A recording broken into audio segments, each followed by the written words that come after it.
Hello and welcome to the Third Sector podcast. I'm Lucinda Rouse. And I'm Emily Harle. Each week we bring you half an hour of discussion and debate about the important goings-on in the charity world.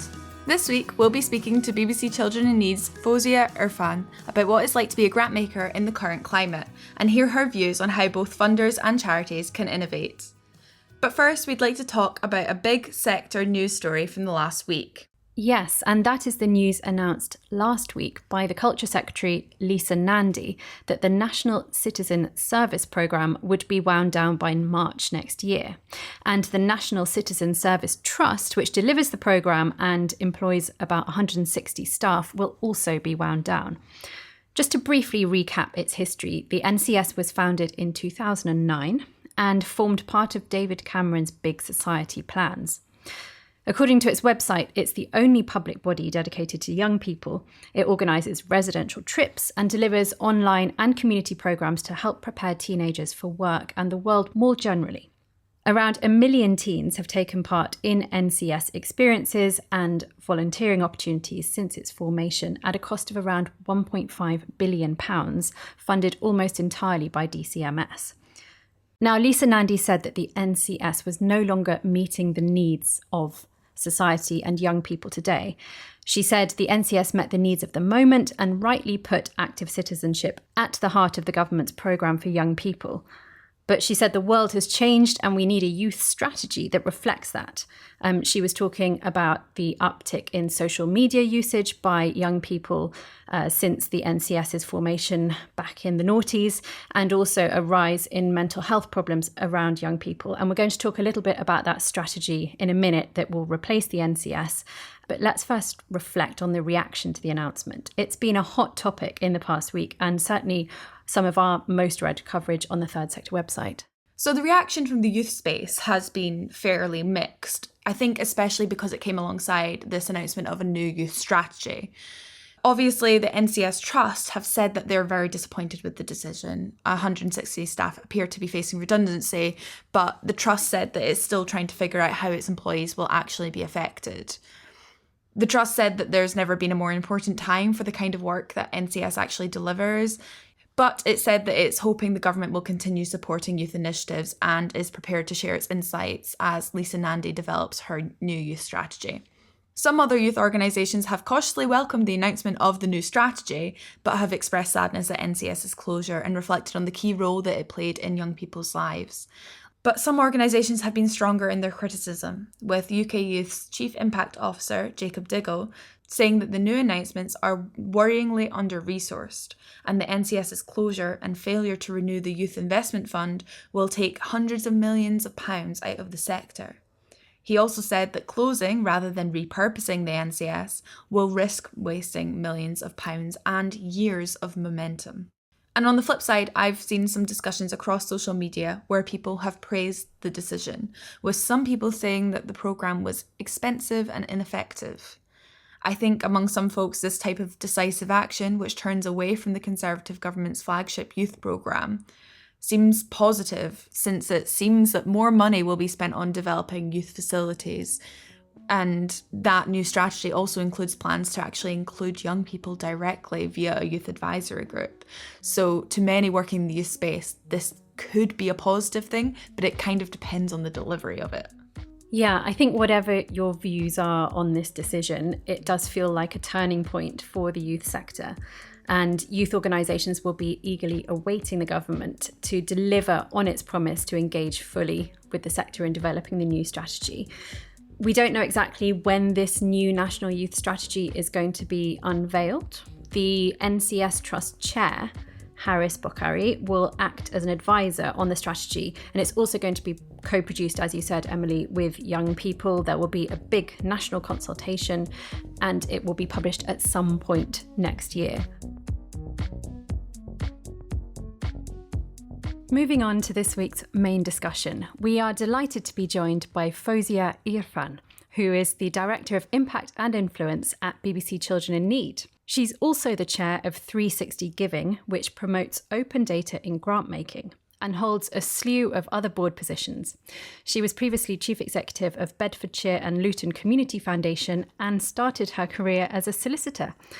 Fozia, thank you so much for joining us. You've got a very interesting job title at the moment, Impact and Influence Director. What does that entail? Well, I'm glad you picked up on that. My previous role was actually Director of Grant Making, essentially. And BBC Children in Need, we're known as a fundraiser and a grant maker, and we've been giving out grants for 40 years or so. In the last couple of years, and I'll go on to talk about how Children in Need has changed, but my title has reflected the fact that we feel that we need to do more in a really systemic and ambitious way for children and young people. It's not just about our grant funding, which is really important, but it's about how do we work within the ecosystem with other funders, with charities, with stakeholders, with the government, etc., to work in a much more holistical and structural way to address the critical issues facing children and young people. That's really interesting, and I'd like to go on a little later to ask about how you're adapting your approach to addressing child poverty at the moment. But first of all, for a sort of bigger picture perspective, we all know that it's a really difficult time for charities, and it's a very difficult time for funders and grant makers as well. There has been criticism from certain corners of grant makers that have decided to pause their activities in the face of overwhelming demand, but you have to also understand where they're coming from as well. Very small outfits often. Could you just give us the funders' perspective in all of this at the moment? What's it like being a grant maker right now? It's very challenging, but I think you're right to highlight the fact that it's challenging for everybody. For charities on the ground, the organisations that we support, we recognise how difficult the environment is for them, particularly in terms of funding, particularly in terms of the increased demand for their services. We really recognise that and acknowledge that. Those are the challenges which charities are facing. I think from a funder's perspective, it's never easy. It's never an easy decision to decide to pause funding or reset your strategy, etc. There will have been a lot of thought and consideration into those decisions. But I think we are increasingly recognising that funders and grant makers are facing very, very challenging circumstances, reflecting the increased need that charities are facing. At BBC Children in Need, we are one of the biggest grant makers. We can only fund 1 in 8 applications. So there's a huge volume of applications that we're turning away because we just don't have the funding necessary to fund all of those applications. And let me make it clear, all of those applications are brilliant applications, which makes our job even harder. Making decisions between amazing projects, I think, is one of the toughest jobs that you can have. I mean, everybody thinks about the fact that we're in a position of privilege and we're able to make grants, and it's amazing to go and visit projects that you fund. But the flip side of that is we're turning away a lot of applicants, and really good applicants. And that's something that I think, we really, really struggle with. And so there's a conundrum for funders in thinking about how do we act fairly towards those charities? How do we try not to encourage applications which perhaps don't have a chance of succeeding? I think for me, transparency is really, really important. One of the things that we're doing at Children in Need is talking about the fact that we can only fund 1 in 8. Probably a few years ago, we wouldn't necessarily have advertised that fact. We now talk about our success rates on our website. We now put our national and regional plans, which set out our priorities, on the website. So I think transparency is really, really important to make sure that only the applications which have a chance of success come through to us. Can you elaborate a little bit more on how BBC Children in Need is adapting its approach to addressing child poverty? So Children in Need has been funding grants for over 40 years, and we fund amazing projects across the UK. We fund core costs, we fund project costs, and that's all brilliant. We're not going to change that. We know that that's so important because that is funding, the lights, the heating at a youth centre. And we're one of the largest funders of youth provision. So we can't stop that and we can't walk away from that. But what we were told by our grantees and by other stakeholders in the sector was that we should be doing more. We should be thinking about how nationally and strategically we start dealing with these critical issues in a much more cohesive, collaborative and joined up way. Coincidentally, at the same time, I undertook a Churchill Fellowship and I went to America and researched about 20 foundations and went to visit them and worked with them to understand how they were addressing poverty and inequality. And I came back and published a report called Transformative Philanthropy, a Manual for Social Change. And in that, I talk about a model for social change, which is about more than grant funding. Grant funding is important, but it's only one tool in our arsenal of what we can do as funders. And so now my role has adapted to Director of Impact and Influence to reflect the fact that, for example, with something like child poverty, we cannot solve child poverty on our own. No funder can solve child poverty on their own. We need to work with others in that space.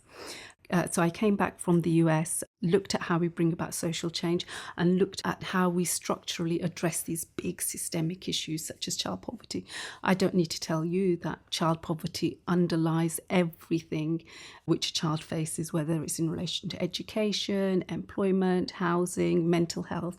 You cannot eliminate child poverty as a factor in that. So what we're doing now is we're working in collaboration with other funders, and it's been really eye-opening to work in collaboration with other funders to say, instead of everybody just doing their own bit on child poverty, what would happen if we all put our resources together and try to do something really strategic and really ambitious? We've just had the green light for this programme, which hopefully I'll be able to talk about more in the spring. But essentially what it involves is it takes my model and looks at how you bring about social change. How do we actually bring about change in terms of child poverty? And the grant funding is important, so there'll be investment in communities. But the two other elements which I think are really equally as important and really exciting, we're looking at how do you convene networks of places across the UK to build a community of practice in relation to child poverty. So if we're funding in 10 areas, for example, how do you bring those 10 areas together so that they create something which is more than the sum of their parts? They build a community of practice, they support each other, they build evidence about what works, and they provide peer support. Because one of the things we've noticed is there is amazing work happening across the UK in pockets. So one of the things that a funder can do is convene and facilitate and bring all of these networks together. And that's really important. And then the third element, which I think is particularly important for us at BBC Children in Need, is amplification of voice. It's great if we fund individual projects in local areas, but how do you then start telling stories or enabling those communities to tell stories about child poverty which change public perceptions?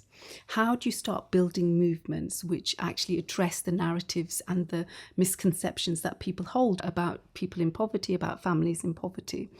And I think that's a really, really interesting evolution in our approach, because we recognise that just doing projects, implementing projects on their own is not enough. And particularly for us at BBC Children in Need, we have the platform of the BBC, with the BBC's charity. And so although we've used the BBC primarily as a fundraiser and we have our telethon, now what we're thinking about is how do we use the BBC to help us inform and educate and amplify the voices of communities, obviously within the parameters of what the BBC can do. But I think what's interesting is we've really thought about our assets and our platform.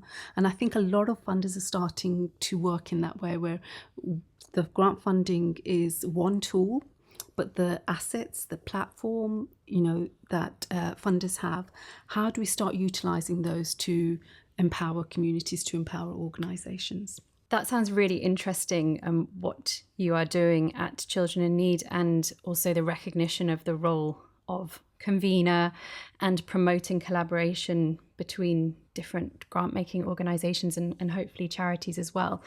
Collaboration is a word that we hear a lot in this studio on this podcast, always being told by grant makers, by charities themselves, by big charities with small charities and small charities. Collaboration is the way that we need to go. However, it is often easier said than done, and it can be very time consuming at a time when there isn't a great deal of resource available as demand is going up and up and up. Would you be able to take us under the bonnet of a really fruitful collaboration that you have seen? You talked about those pockets in different parts of the country. Is there any example of a collaborative initiative that really stands out to you? One example of a collaboration which we've taken part in recently is something called the A Million and Me Award, which was the single largest grant that Children in Need has awarded through an open process. It was for £1 million, and it was to tackle the mental health crisis. Now, first of all, what we did is we worked in collaboration with other funders. So this isn't a Children in Need project. We had brilliant funders, Impact on Urban Health and the Health Foundation. And they were strategic partners. They weren't just funding partners. I mean, the Health Foundation has a huge expertise in research and analysis. They're right at the cutting edge of best practice. So strategically, they're an important partner for us. Impact on Urban Health have done some of the most progressive and exciting work in relation to local health inequalities. So with this proposal, we didn't just, go out to funders and say who's interested in joining this. We identified those funders who had aligned interests and who we could learn from as well. So, and something important in that approach for funders is moving away from attribution to contribution.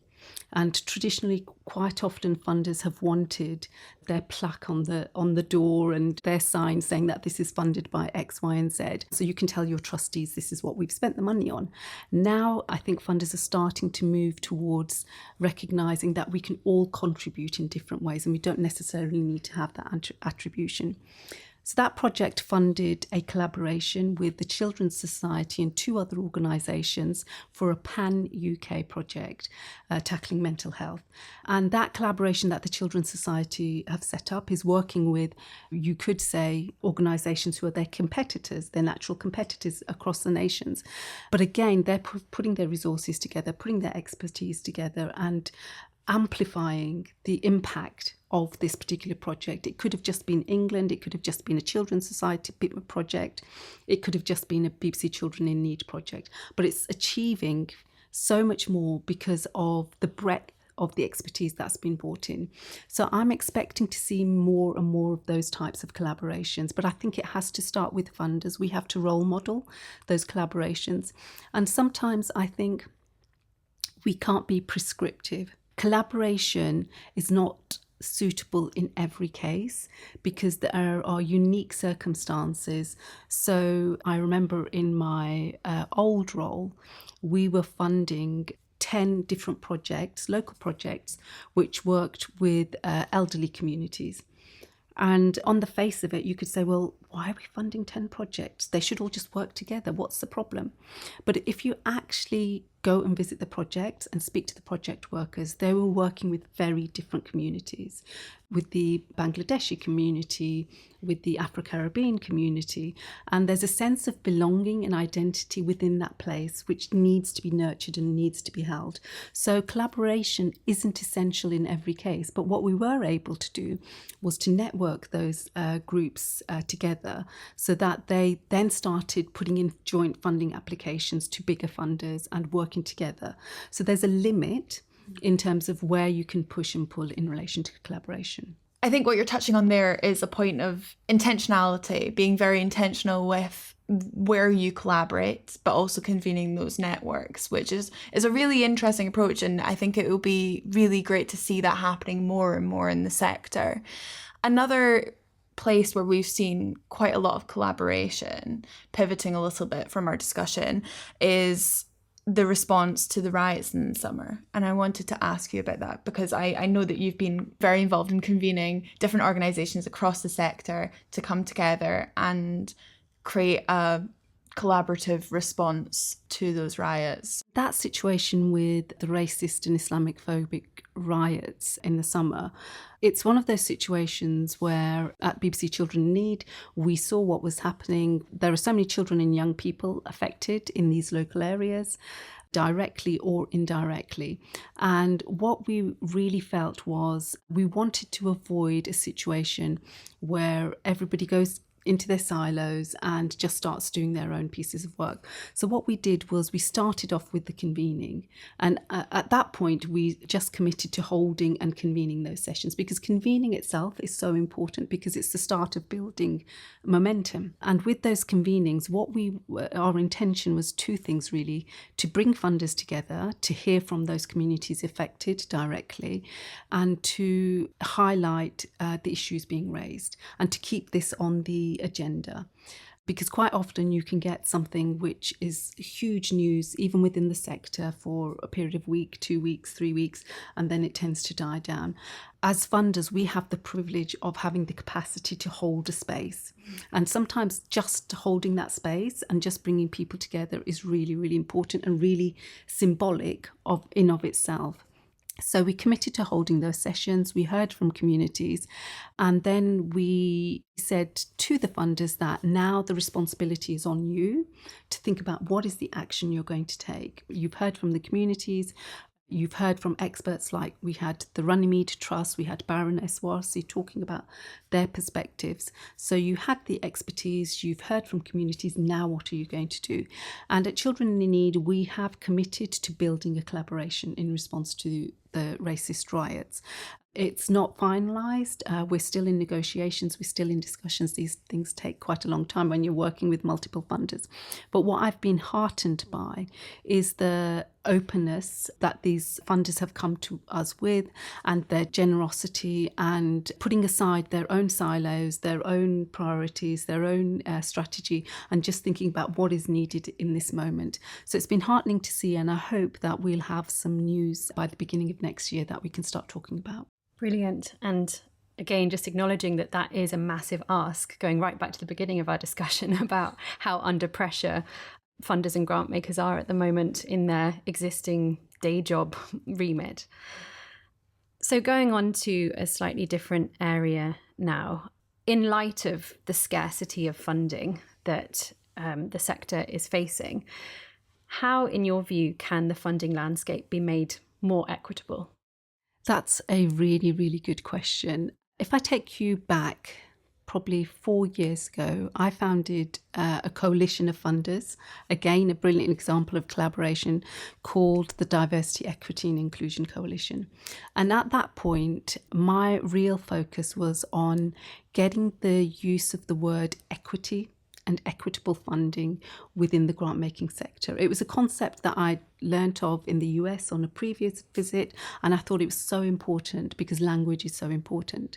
And with that coalition, we spent 2 years meeting 4 times a year and talking about how we make our funding more equitable, but then also looking inward at our organisations in terms of the processes that we use, power dynamics, etc. So it was a really interesting exercise. We worked with 15 foundations, and I hope it created a ripple effect so that now within the sector, most people do recognise and talk about equitable funding. My thoughts and my opinion have evolved, and I now think that we need to move from just talking about DEI to actually really incorporating the language of social justice. And I know social justice, people have different interpretations of what it means. To me, essentially, it means working in a systemic way. And what I learned from my research in the US was that everybody I spoke to had a shared understanding of what social justice meant. It was sort of a key priority for many, many funders.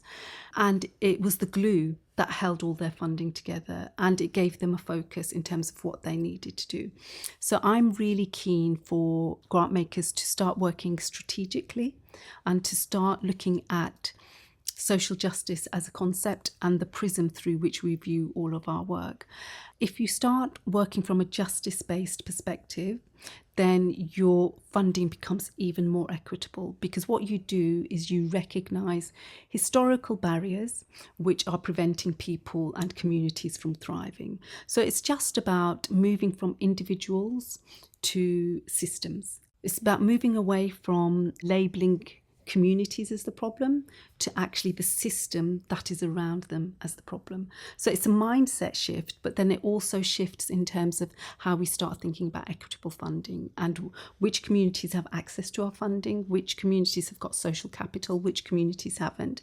And I think with the advent of 360 giving, with the foundation practice rating, greater transparency and greater scrutiny encourages greater equitable funding. So we're on a journey, but using a social justice approach, I think, is really important. I think, as I highlighted previously about child poverty, building movements is so critical to social change. It's so critical to addressing inequality and poverty. And I really understood this when I went to the US, because if you think about the biggest social movements of the last 5-6 years, if you think about climate justice, Black Lives Matter, #MeToo, none of those big social movements were initiated by institutional philanthropy or charities.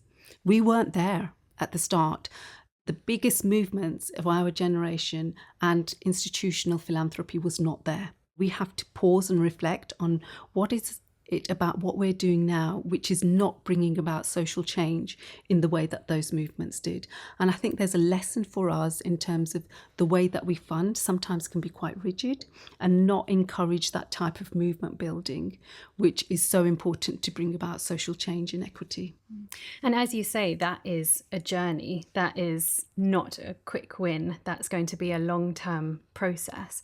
How difficult is it for a big funder like BBC Children in Need to initiate that change, that shift? You might argue that it would be easier for a smaller funder that's perhaps more nimble. Oh, it definitely is. And actually, with my previous role at the Community Foundation, which is a very small community foundation, we were able to do some really progressive work, decentralised power, all sorts of amazing things that we were able to do with our grant making.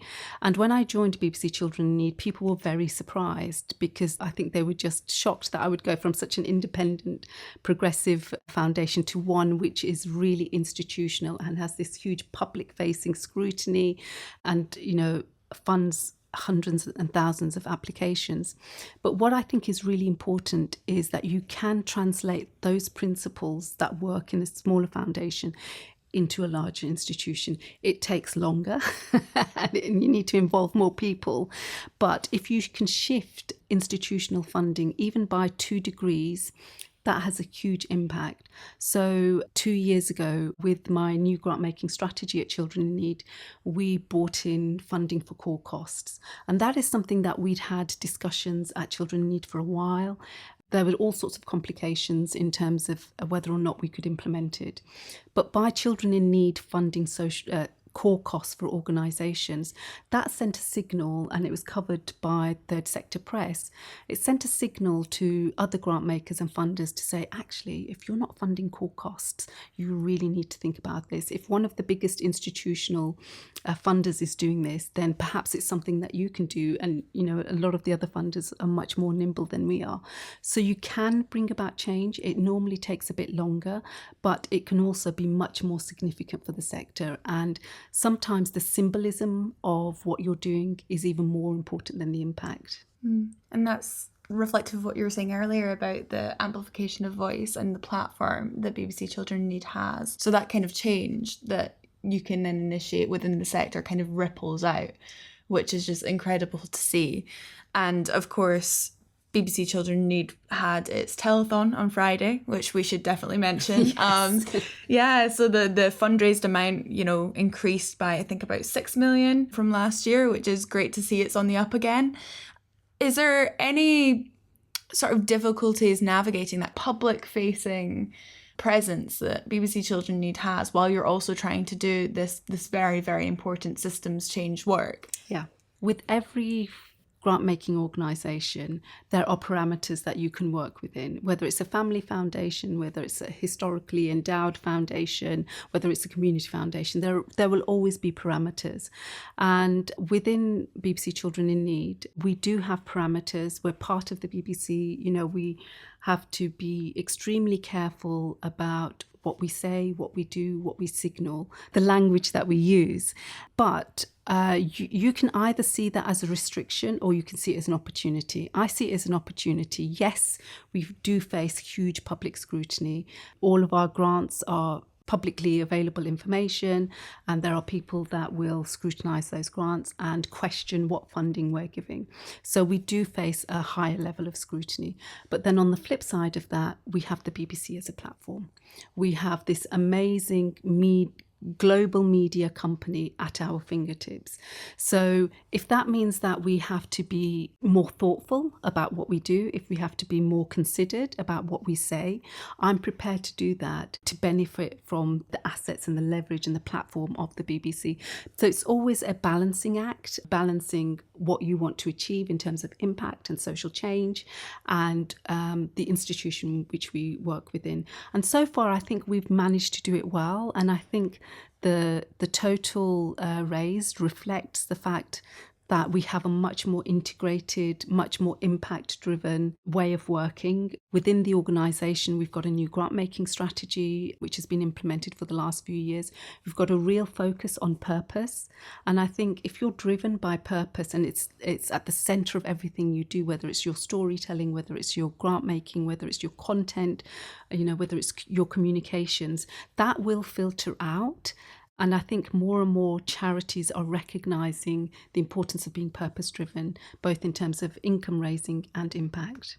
Well, Fozia, just a final question for you. It has been really quite inspiring to hear you speak and quite exciting to hear about the changes that you are initiating and the changes that you want to see happening both at Children in Need and the sort of broader fundraising space. However, it is not easy at the moment, as we have acknowledged multiple times already. What is it that makes you stay positive when things are looking really, really tough? That's a really good question. And I think for me, it's the children and young people that we work with.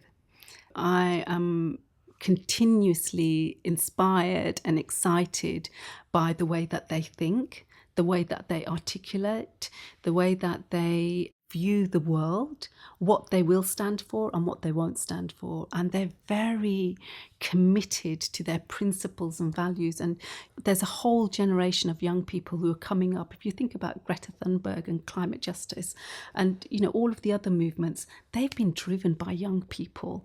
And a lot of our work actually is in relation to youth social action. How do you build the capacity of young people to change narratives and to empower them to tell their own stories?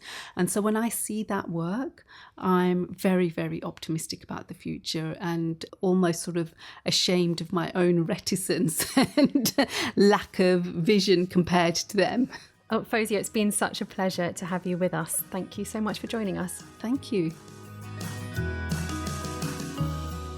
We hope you enjoyed our discussion with Fozia. And that's it for this week. We'll be back next week to find out how Leeds Hospitals charity seized a major fundraising opportunity when it presented itself unexpectedly. Thank you very much for listening. If you enjoyed this episode and would like to help us, we would very much appreciate a rating or even a review, positive preferred, on your podcast platform of choice. Our producer this week is Till Owen.